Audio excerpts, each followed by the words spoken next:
অনেক তো খেয়েছো হান্ডি চিকেন, চলো আজ না হয় বানিয়ে ফেলি প্রেশার কুকার চিকেন। নামটা শুনে অবাক লাগছে, আমারও বলে বেশ হাসি পাচ্ছে।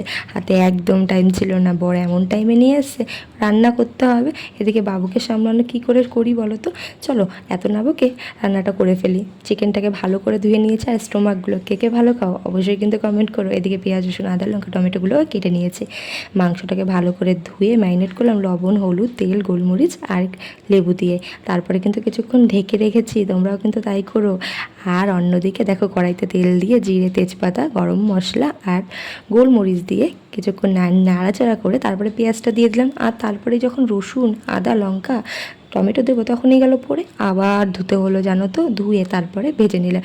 এদিকে দিলাম কাজু বাদাম আর কিশমিশ, এগুলো ভালো করে ভাজা হোক। অন্যদিকে আমি মাংসটার মধ্যে পেঁয়াজ আর আলু দিয়ে একটু তেল দিয়ে ভালো করে মেখে ম্যারিনেট করে নিয়েছি। এদিকে দেখো যেটা ভেজে রেখেছিলাম সেটা কিন্তু ঠান্ডা করে মিক্সার গ্রাইন্ডারে পেস্ট করে নিয়েছি। তারপরে কড়াইয়ের মধ্যে, কড়াই না প্রেশার কুকারের মধ্যে ফোড়ন দিয়ে তার মধ্যে আমি চিকেনটাকে দিয়ে কিছুক্ষণ ভাজলাম।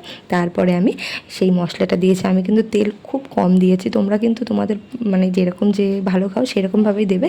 তারপরে আমি ধনেপাতা গরম মশলা মিট মশলা তারপরে একটু কাসুরি মেথি আর একদম লাস্টে যেটা না দিলেই নয় সেটা হচ্ছে একটু ঘি। ঘি দিয়ে আমি রান্নাটাকে শেষ করব। তোমরা কিন্তু অবশ্যই বলো এরকম করে রান্না করে কেমন হয়েছে। আজ একদম অন্যভাবে করেছি। আর জানো তো ঝোল রাখতে চেয়েছিলাম, ঝোল আর হয়নি। ঠিক আছে, এইভাবেই খেলাম, কিন্তু খেতে অসাধারণ হয়েছিল। অবশ্যই কিন্তু তোমরা ট্রাই করো।